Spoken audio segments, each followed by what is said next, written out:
wagqibela uqamatha ehlobe kahle ngobuhlalu nesiketi nesikipa. Kwasa ekseni wagxumagxuma uqamatha ejatshuliswa phela ngumhlonyane wamamncane wakhe uSam. Sila eBirth Center namhlanje njengoba ziyi-28 ka-April 2025 sizolontsha izincwadi iQamatha Cultural Series.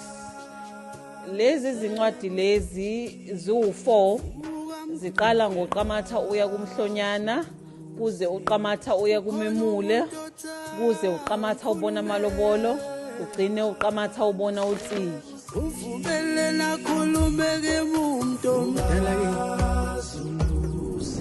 This is the first kind of event I've ever attended, and I think nabantu baqala nje ukuzwa ngencwadi ekhuluma nabantwana at a level ye foundation egqugquzela isiko, egqugquzela ububona.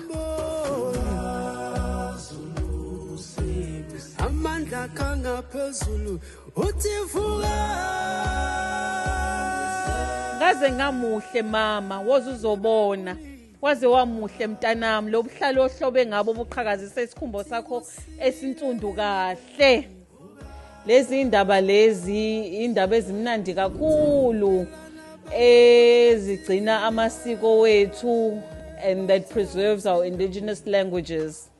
Ngoba sizofundisa abantwana bethu ngoba nathi sesakhohlwa kanye sisalibala apho amasiko athize and sibulela nje ukuba umama wethu lena usibhalele incwadi yokusifundisa ngamasiko ethu noba sikhulumane nemvelaphi yethu. And that is why I wrote them in isiZulu and then had them translated to isiXhosa, isiSuthu and isiVenda. Kubalulekile incwadi efana leyo ukuthi mayiphumile ifundwe izingane zakithi ezisakhula zazi ngemvelaphi yethu, zazi ngesintu, zazi ngamasiko akithi ngolimi lwaso. Lokho nje kuzokubongela khona ukuthi igalelo elibalulekile lelenziwa udadewethu. Yiko ngesila kwa sithi asishiye konke sizohalalisa ukuthi nje uhle kwethu.